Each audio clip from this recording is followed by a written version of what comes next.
వడ్డించేవాడు మనోడైతే అన్నట్లుగా ఉంది రాష్ట్రంలో కాంట్రాక్టుల కేటాయింపుల తీరు.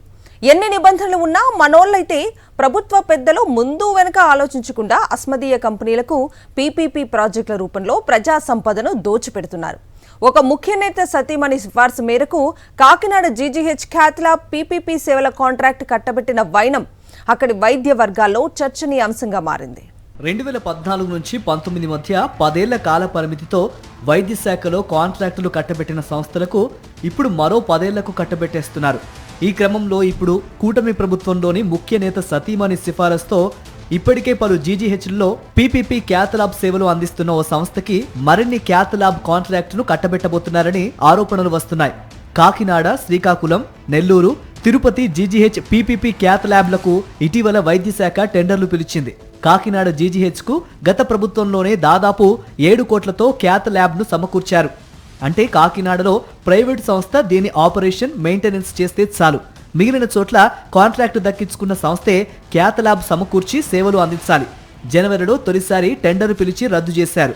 రెండోసారి పిలిచిన టెండర్లో ఇప్పటికే పలు జీజీహెచ్ల్లో క్యాథ్ ల్యాబ్ సేవలు అందిస్తున్న సంస్థ మాత్రమే బిడ్ వేసింది. బిడ్ను వైద్య శాఖ ఆమోదించింది. ఇక కాంట్రాక్టు అవార్డు చేయటమే తరువాయి. కాకినాడ జీజీహెచ్లో కోట్ల రూపాయల విలువైన పరికరాన్ని గత ప్రభుత్వమే సమకూర్చింది.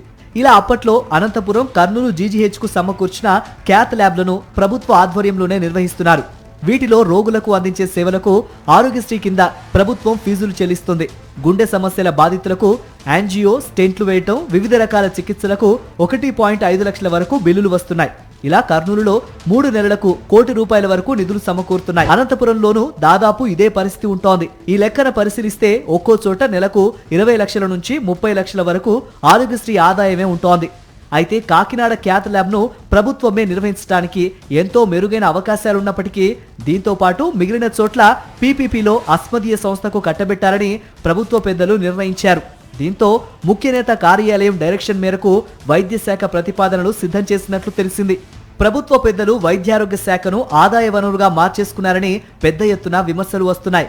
అస్మదీయ కమిషన్ల డీల్ కుదుర్చుకున్న సంస్థలకు కాంట్రాక్టులు కట్టబెట్టడానికి అడ్డగోలుగా వ్యవహరిస్తున్నారని ఆరోపణలున్నాయి.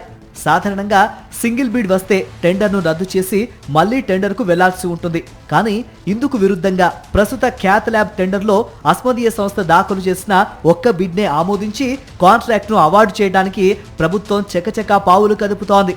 ఇప్పుడు వైద్య వర్గాల్లో ఈ బాగోతం తీవ్ర చర్చనీయాంశమవుతోంది.